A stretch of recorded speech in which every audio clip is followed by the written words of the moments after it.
Biker found his daughter I love freezing you. in snow during class.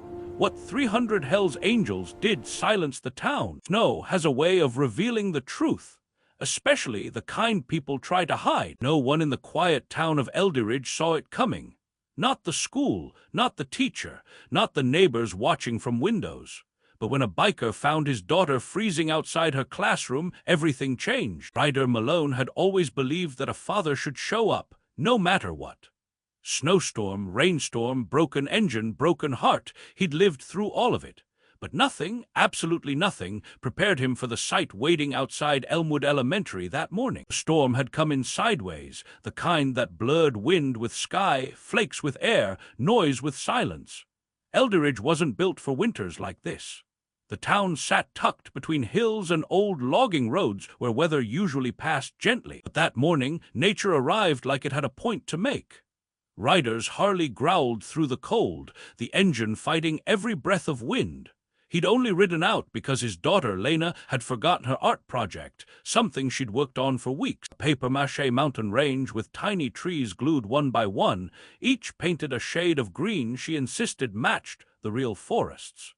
She was only 9, but she had the eye of someone older, someone who noticed the world instead of rushing past it. She decried when she realized she'd left it behind. Ryder couldn't stand that look, her shoulders small, her voice trying to be brave even while cracking. So he told her he'd bring it, storm or no storm. But the moment he pulled into the school courtyard, something felt wrong. There were no kids outside, no teachers, no traffic, no sound except the ripping wind. And then, noise, soft, fragile, like teeth tapping glass. Ryder frowned, cut the engine, and listened.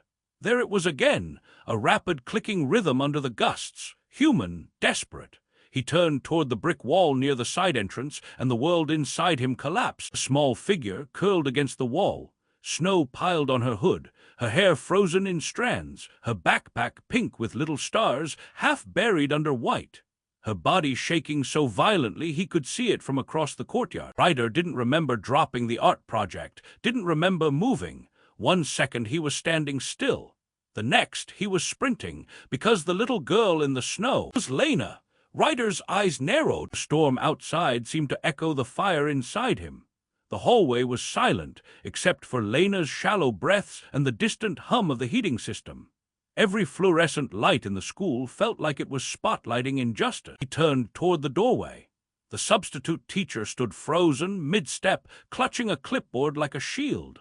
Her eyes widened when they met Ryder's, the realization hitting her in a way she would never forget. "Ryder Malone," she said, voice quivering. I didn't." Ryder didn't let her finish. He stepped closer, letting the full weight of his presence fill the room. Every movement was measured, calm, yet radiating controlled anger, the kind that makes people remember that consequences are coming. "You put my daughter outside," he said, his voice low but shaking. "You left her in a blizzard while the school continued as if nothing happened. Explain that to me." The woman's face paled. She stammered, searching for excuses, for words that could justify her cruelty. She was being difficult. I just difficult. Ryder's lips pressed into a thin line. He glanced down at Lena. She was shivering under the blankets, tiny fists clenched against the trembling. Her eyes, still half closed, flicked toward him with trust, with unspoken need. Ryder's hands clenched into fists. He didn't strike, he didn't scream, but the room felt frozen under the weight of his fury, a tension so thick that every staff member seemed to hold their breath. A few teachers whispered, covering their mouths. The principal emerged, drawn by the commotion. He froze, seeing Ryder, seeing the child who should have been safe. His mouth opened, then closed again, words trapped by shock. Ryder bent slightly toward the substitute, calm but dangerous. "You need to understand something. No child in this school gets treated like this. Not my daughter, not any child. Do you hear me?" Her hands trembled, her voice vanished. She nodded, the shame obvious, but Ryder didn't stop there. He turned to the principal. "And you need to fix this. Make sure it never happens again." The storm outside had not yet ended, but inside a storm had erupted, one that would ripple far beyond the walls of Elmwood Elementary. Word of what had happened spread quickly. By the time Ryder left the school, carrying Lena safely in his arms, the whispers had grown louder. reaching the ears of parents, neighbors, even strangers driving past. The community that had once considered Elmwood Elementary a safe place was now confronted with its failure. Ryder didn't talk much on the way home. The engine of his Harley hummed beneath them, snowflakes swirling around like a living, frozen storm. Lena rested her head against his chest, finally quiet, her small hands clutching the edge of his jacket. Her shivering had slowed, but Ryder knew the shock ran deeper than any frostbite. When they reached the small diner near the edge of town, Ryder pulled over. The few people inside immediately recognized him. Not just as a biker, not just as a local figure, but as Lena's father, the man who had risked everything in a blizzard for his child. News traveled fast. Within the hour, the story had exploded across the town. Parents called each other, texted each other, their fear and outrage igniting a collective sense of alarm. How could this happen? How could a teacher leave a child outside, freezing, while the school carried on? Then, in the quiet corners of the town's cafes and garages, whispers grew louder. Ryder's not alone in this. You know who he rides with? The name hung in the air like a storm cloud. The Hells Angels. By nightfall, Ryder's phone buzzed incessantly. A rider from the local chapter confirmed he wasn't alone. Hundreds of members had mobilized, fueled not by law, but by loyalty. Loyalty to family, to community, to the principle that no child should ever face what Lena had. Ryder looked down at Lena as they sat on the curb outside the diner. Her lips were pink now. Her eyes were wide but alert. For a moment, he let himself breathe. But beneath that relief, he felt a simmering fire, not just for justice, but for accountability, for a message that the town would not forget. By the time the first 50 bikers began to arrive, roaring through the streets like thunder, Elderridge had become a town under siege not by outsiders, but by the father and the family of bikers determined to make sure their children were safe, and everyone understood the cost of failing them. By late afternoon, the streets of Elderridge were eerily quiet. Snow still fell in thick sheets, but something else had arrived, the unmistakable rumble of Harley-Davidson. One by one, the bikes cut through the storm, engines growling like wild beasts. Headlights pierced the gray, each one signaling a silent promise, loyalty, protection, and justice. Ryder had stayed close to Lena, making sure she was bundled, warm, and reassured. But he knew this was bigger than him now. As the first of the Hells Angels rolled into the town square, residents began to gather at windows and doorways. Mothers clutched children. Fathers froze mid-step, unsure whether to feel fear or relief. The bikers parked in formation, their presence almost ceremonial. Leather jackets gleamed under the snow. Colors were displayed proudly, symbols of unity, a brotherhood that answered only to its own code.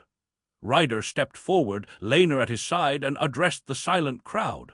"This is about more than me," he said, voice steady, eyes scanning the assembly. "It's about every child in this town. It's about letting no one treat them with cruelty, neglect, or fear." A low murmur ran through the gathered parents. They had seen the news, heard the whispers, but the sight of 300 bikers standing as one, guardians without hesitation, silenced any doubt about the seriousness of the message. From the edge of the crowd, the principal and several teachers approached cautiously. The substitute teacher had been pulled aside, her hands shaking. Ryder didn't speak to her directly this time. He let the presence of the bikers do the talking, the unspoken warning clear in every rumble, every stare. For Lena, it was overwhelming. She clutched Ryder's jacket, feeling the power and protection radiate from the men surrounding them. For the first time that day, she felt entirely safe. The fear that had gripped her while frozen against the brick wall began to fade. The town had no choice but to listen, and Ryder knew it. The storm outside was harsh, but nothing compared to the storm of accountability now sweeping Elderridge. Inside the school, chaos had turned into a tense stillness. Teachers whispered among themselves, realizing the magnitude of the situation. News crews had arrived, drawn by social media posts from parents and neighbors. The story was no longer confined to the snowy streets. It had reached the nation. Ryder didn't speak to reporters. He didn't need to. The image of Lena in his arms, the surrounding bikers, the silent but powerful stance of every man and woman present spoke louder than words ever could. The message was clear.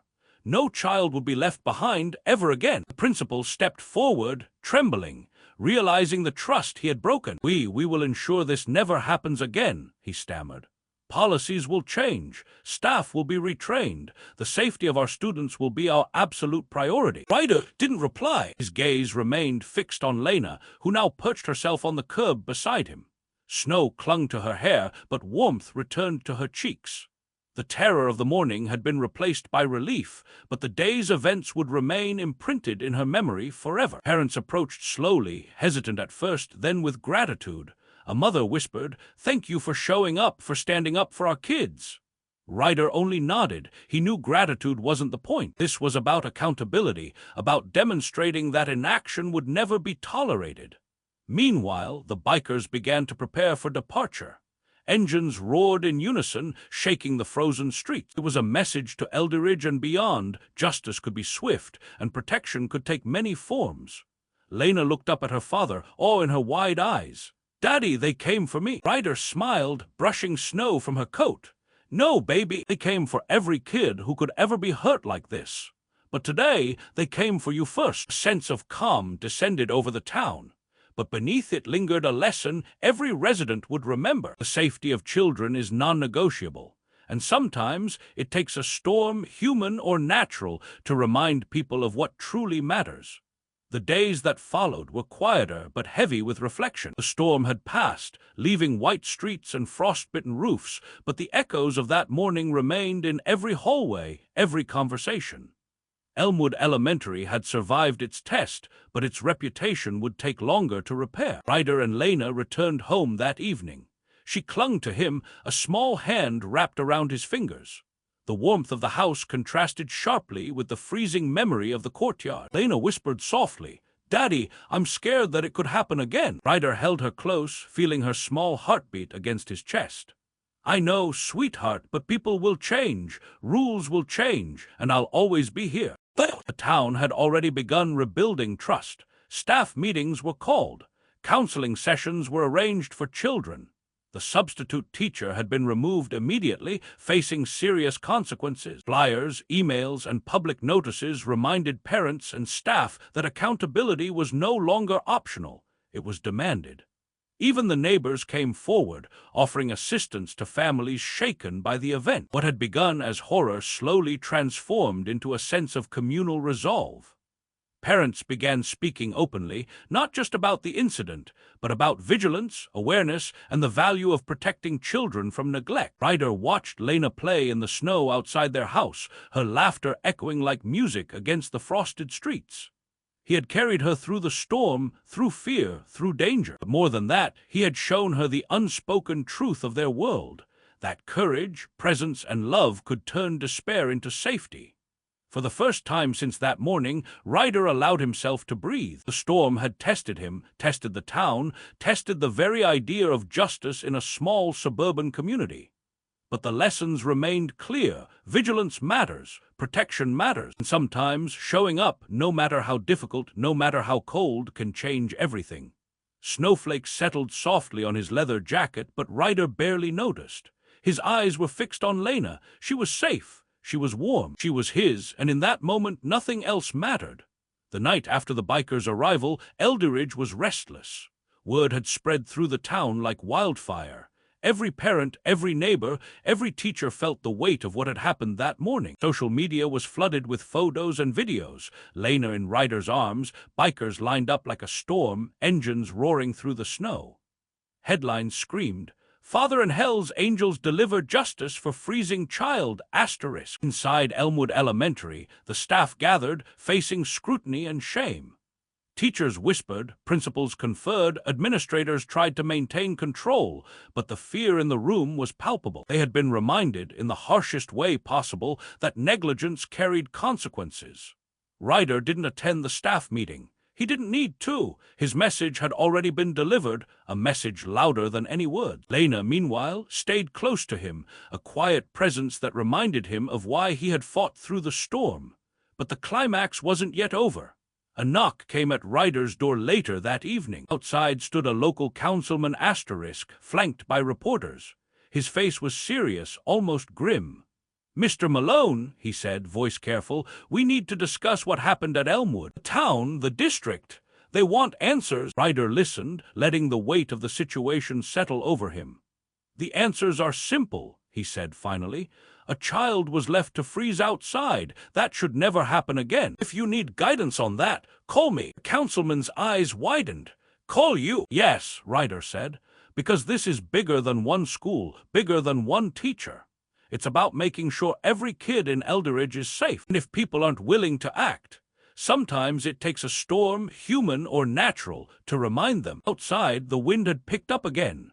Snowflakes swirled in the streetlights, glittering like shards of glass. Ryder and Lena walked hand in hand to the edge of their driveway, watching the town settle into an uneasy quiet.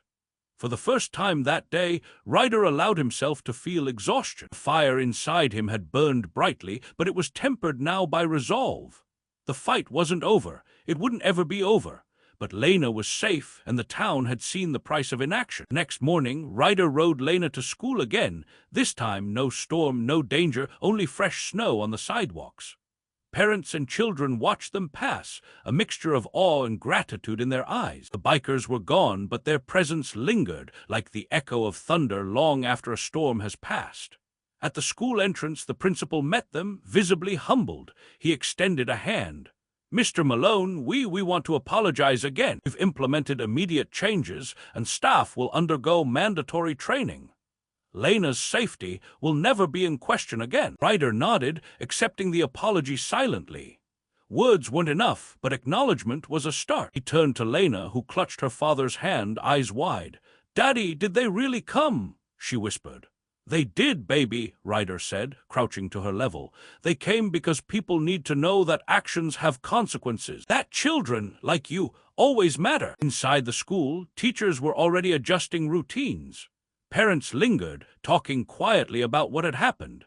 The town had been forced to confront uncomfortable truths about oversight, about neglect, about the fragility of safety when adults look away. Lena, still holding Ryder's hand, saw faces in the crowd that morning she had never noticed before, neighbors who had always passed by, teachers who had seemed distant, even classmates who had witnessed her ordeal. They now looked at her differently, with respect, with concern, with shared responsibility. It was a small victory, but a victory nonetheless.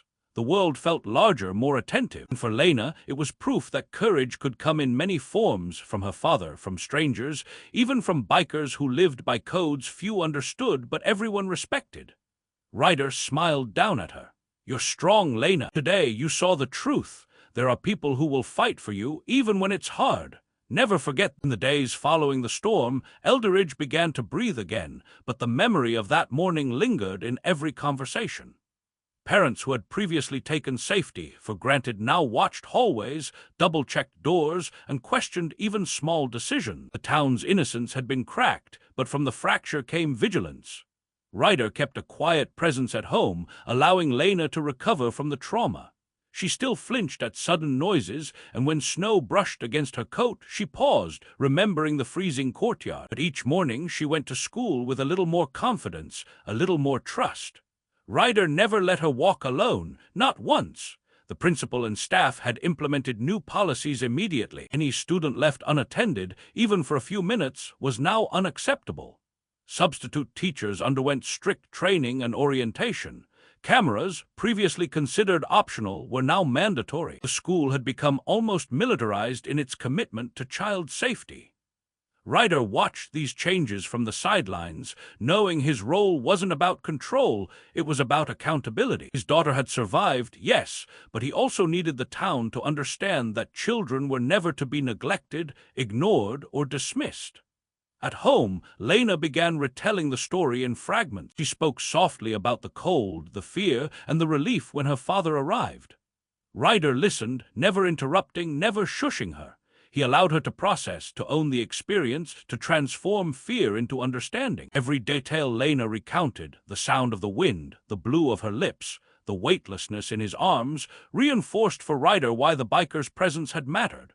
Why visibility, accountability, and fearlessness in the face of negligence could make the difference between life and death. The town had learned a lesson in the harshest possible way. And as Ryder watched Lena play in the yard, finally free of the shadow of the storm, he understood the full extent of his victory. Not a single adult in Elderridge could claim ignorance anymore. The price had been high, but the impact was undeniable. Elderridge had changed. Parents no longer walked past classrooms with casual smiles. Teachers approached every student with heightened attention, and the children themselves seemed more aware, more confident that adults would act if something was wrong. At the next town meeting, Ryder was invited to speak. The room was packed. Families, local officials, and even a few bikers who had returned to show support. Cameras from the local news captured every moment. Ryder stood tall, Lena holding one hand, gripping his finger like a lifeline. He spoke simply, but every word carried weight. "This isn't about me, it's about our children. We cannot look away when they're in danger. We cannot assume someone else will act, and if they fail, we must ensure consequences follow." The room was silent. Eyes glistened with a mixture of guilt and newfound understanding. Even the substitute teacher, seated at the back, avoided his gaze. She knew she had failed not just one child, but an entire community's trust. After the meeting, parents approached Ryder, offering quiet thanks. One mother whispered, "You showed us what courage looks like." Another father nodded solemnly, admitting, "I never realized how fragile our safety net was until now." Lena, for her part, watched it all with wide eyes. She was beginning to grasp the power of presence, how her father's actions, combined with the solidarity of others, had reshaped the town. She squeezed Ryder's hand. Outside, snow began falling lightly again, but there was no fear this time. Instead, the flakes seemed like punctuation marks on a story that had been rewritten, one where children were seen, heard, and protected. Ryder smiled down at Lena. "This is just the beginning," he said softly, "but at least we've started the right way." She nodded, small but determined. "And we'll never let it happen again." Weeks passed. Elmwood Elementary returned to a semblance of normalcy, but the lessons of that frozen morning remained embedded in the fabric of the town. Staff meetings now began with reminders of accountability. Parents checked in with children more often. The community was vigilant, united in ways Ryder hadn't imagined possible. Lena had changed too. Her small frame was steadier, her voice stronger. She no longer flinched when the wind howled through the streets. She had survived fear, and she had seen the lengths her father would go to protect her. That knowledge gave her courage, a quiet, unshakable confidence that would carry her through the rest of her life. Ryder watched her one evening, snow glinting off her hair as she practiced a drawing in the yard. The paper depicted a bright sun, a home, and a figure on a motorcycle beside a small child. The words at the bottom read, "My daddy saved me." Tears pricked Ryder's eyes. He knelt beside her. "I did what any parent would do," he said softly. "But you gave me courage too, to keep fighting, to keep showing up." Lena smiled, a mix of pride and innocence. "I knew you would come." Ryder hugged her tightly. The snow swirled around them, but it felt warm. Every heart in Elderridge had learned that cold, fear, and neglect could be confronted, that courage, love, and vigilance could triumph. Across the town, conversations had shifted. Where once negligence might have been overlooked, now there was awareness. Where once fear might have silenced action, now there was resolve. Ryder's ride through the storm had been more than a rescue. It had been a catalyst, a reminder that ordinary people, guided by extraordinary truths, could change the course of their world. For Lena, it was more than a story of fear survived. It was the first chapter in a life defined by safety, love, and the certainty that someone would always be there, willing to ride through the storm for her and for every child who needed protection. Though the storm had passed, its echoes remained. Ryder knew that true change would not come from fear alone. It required accountability. The substitute teacher, once defiant, was now facing the full weight of her actions. The town had demanded transparency, and she was called to the principal's office for a meeting attended by parents, administrators, and Ryder himself. Her hands shook as she entered. Eyes downcast, she avoided Ryder's gaze, though she could feel the intensity of it, the calm fury of a father who had nearly lost his child. No words could mask the truth. Her cruelty had been exposed, and the world was watching. Ryder spoke slowly, measured, every word deliberate. "A child's safety is not negotiable. You made a choice, a dangerous, reckless choice, and now you must answer for it." The room was silent, save for the faint hum of fluorescent light. She swallowed hard, voice barely audible. I didn't mean." Ryder raised a hand.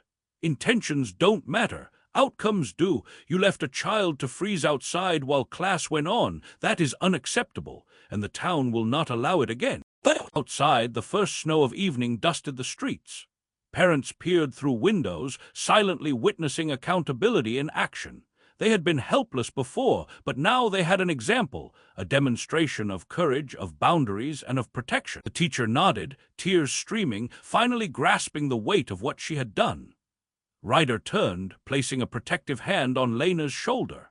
The little girl, now quiet but alert, understood in her own way that justice didn't always roar. Sometimes it arrived as a firm, unwavering presence. The community watched, learned, and reflected. No one spoke for a moment, but everyone understood. The town of Elderridge slowly returned to its rhythm. Snowplows cleared the streets. Children played outside without fear. Teachers taught with renewed commitment. And Ryder and Lena, their bond stronger than ever, began to heal from the morning that had tested them both to the core. Lena's laughter returned, carrying through the quiet streets like music. Ryder watched her from the porch, snowflakes settling on his leather jacket, heart swelling with pride and relief. The storm had revealed so much, negligence, fear, and cruelty, but it had also revealed courage, love, and unbreakable loyalty. The bikers who had come to their aid were gone, but their presence remained in the town's collective memory. A lesson had been delivered. Protection, vigilance, and courage were worth every effort, every risk.